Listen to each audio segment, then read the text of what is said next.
નમસ્કાર દોસ્તો, હું છું તમારો દોસ્ત ભાવેશ ધામેલિયા. આવનારી 14 તારીખ એટલે કે 14/4/2024 રવિવારના દિવસે સોશિયલ મીડિયાના યોદ્ધાઓનું એક સ્નેહ મિલન કરવા જઈ રહ્યા છીએ સુરત ખાતે. ત્યારે હું દરેક સોશિયલ મીડિયાના જે યોદ્ધાઓ છે એમને જાહેર આમંત્રણ આપું છું કે આ સ્નેહ મિલનની અંદર તમે આવી અને આ સ્નેહ મિલનને ઉજળું બનાવશો. જે રીતે સોશિયલ મીડિયાની અંદર સરકાર વિરુદ્ધ, ભ્રષ્ટ નેતાઓ વિરુદ્ધ, ભ્રષ્ટ અધિકારીઓ વિરુદ્ધ જે લોકો પોસ્ટ લખે છે, વિડીયો પોસ્ટ કરે છે, એવા સોશિયલ મીડિયાના જાંબાજ યોદ્ધાઓ માટે એક સ્નેહ મિલનનું આયોજન કરવામાં આવ્યું છે. અને એ સ્નેહ મિલનની અંદર ખૂબ મોટા મોટા લોકો આવવાના છે જે સોશિયલ મીડિયાના યોદ્ધાઓ છે.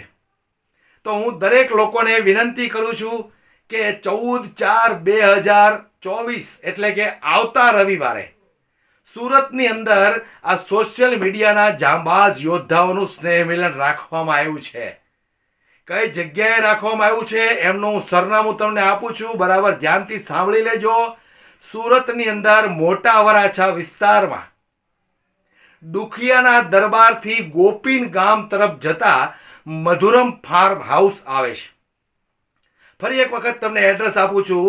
સુરતની અંદર મોટા વરાછાના દુખિયાના દરબારના આશ્રમથી ગોપીન ગામ તરફ જતા મધુરમ ફાર્મની અંદર આ આયોજન કરવામાં આવ્યું છે.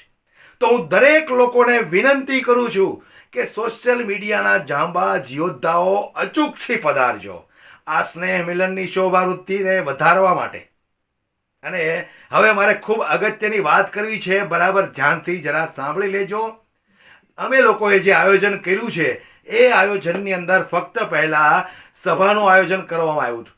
ત્યાર પછી એવા નિર્ણયો લેવામાં આવ્યા કે ભાઈ દૂર દૂરથી લોકો આવશે તો એને આપણે ભૂખ્યા પાછા ન મોકલાય, એટલે જમવાની પણ વ્યવસ્થા કરવામાં આવી છે. હવે જે મારી માંગણી છે, બે હાથ જોડીને વિનંતી કરું છું દોસ્તો. અમે લોકો પણ તમારી જેમ સામાન્ય છીએ, પણ સરકાર સામે અવાજ ઉઠાવીએ છીએ, ભ્રષ્ટ નેતાઓ સામે અવાજ ઉઠાવીએ છીએ, ભ્રષ્ટ અધિકારીઓ સામે અવાજ ઉઠાવીએ છીએ.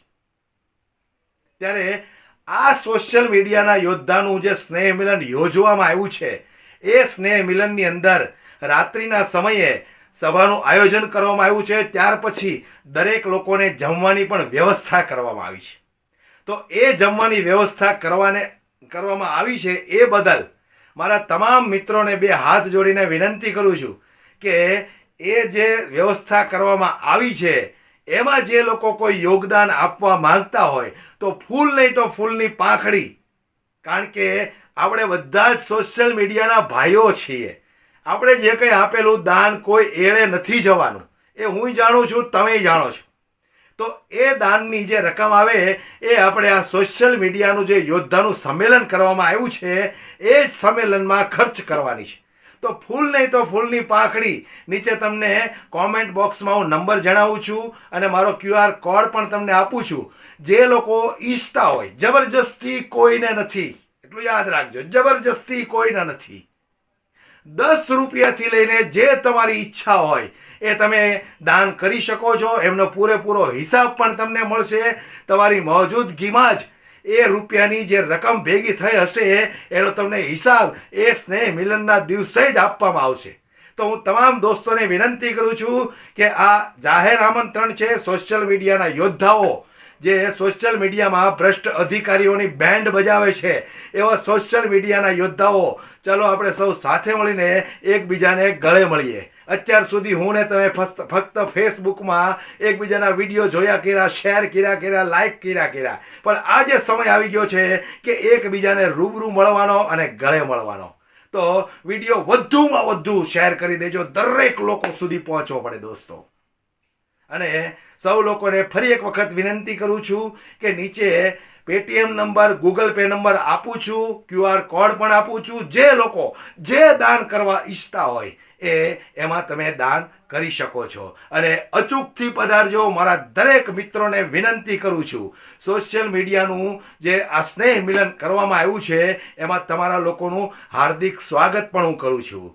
ફરી એક વખત એડ્રેસ આપી દઉં છું. સુરતની અંદર મોટા વરાછા વિસ્તારમાં દુખિયાના દરબારના આશ્રમથી ગોપીન ગામ તરફ જતા જે રસ્તો છે એ રસ્તા ઉપર મધુરમ ફાર્મ હાઉસ છે, એની અંદર આ સોશિયલ મીડિયાના યોદ્ધાનું આયોજન કરવામાં આવ્યું છે. તો અચૂકથી પધારજો. દરેક લોકોને મારું જાહેર આમંત્રણ છે.